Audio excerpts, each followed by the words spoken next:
Good morning! Thank you for accepting my invitation. Last time I checked, we live in this house and we don't need your invitation to have breakfast. Ate, gusto ko lang pag-usapan yung tungkol kagabi. Ayoko pag-usapan. Ate, hindi mo man lang ba kakayanin o pag-isipan para kay Mama? Yun na nga eh, si Mama ang iniisip ko eh. Kaya nga tutol ako eh. Kasi I wanna keep her safe.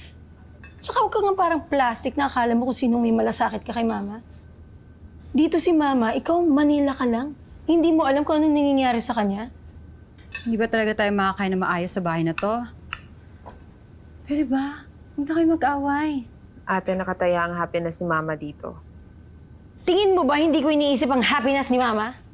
Kaya nga ako pumayag na pagtakpan ko anong nangyari kay Papa before eh. Excuse me? Tayong tatlo nag-agree na pagtakpan yon. Ha? Tayo nagdidesisyon nun. Hindi lang ikaw, hindi siya, hindi ako. Tayong tatlo. Pwede ba? Huwag na natin pag-usapan yan dito. Ayaw mo pag-usapan kasi ayaw mong masisi ka. Ate, ba't ako? Tsaka ba't ka nagmamalinis? Andun ka din, alam mo yung ginawa natin. Kitty, kumuha ka pa ng kutsilyo sa kusina para magsaksakan na tong tatlo. Isa lang ang dala ko, kuha pa akong dalawa.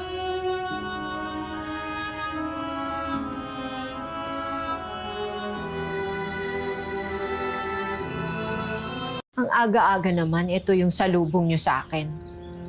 Okay, aminin ko. Hindi ako naging patas sa inyong tatlo.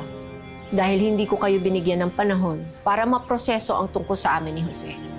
Hindi rin kayo naging patas sa akin dahil sa mga reaksyon ninyo. Hindi nyo alam ang mga pinagdaanan ko nitong mga nakaraang panahon. Naging malaking dagok sa akin ang pagkamatay ng papa ninyo. Tapos isa-isa kayong nag-alisan. Matagal na panahon akong naging ina at asawa sa inyo at sa papa ninyo. At parehong natigil yon, lalo nang mawala kayo. Si Jose at Maylene ang nagbalik nun sa akin. Hindi ko to hiningi. Pero binigay sa akin.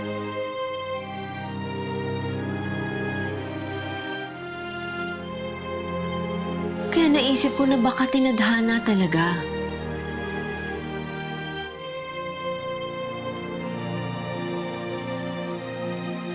Lumiwanag ang mundo ko at nagkakulay ulit ito ng dahil kay Jose.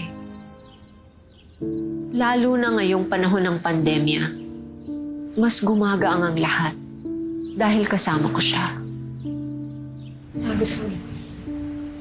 Gusto lang namin malaman kung sigurado ka na ba talaga. I'm sorry, Ma. Ate. Ate, Believe me, talagang sinusubukan ko. Pero hindi ko pa kaya. I need time.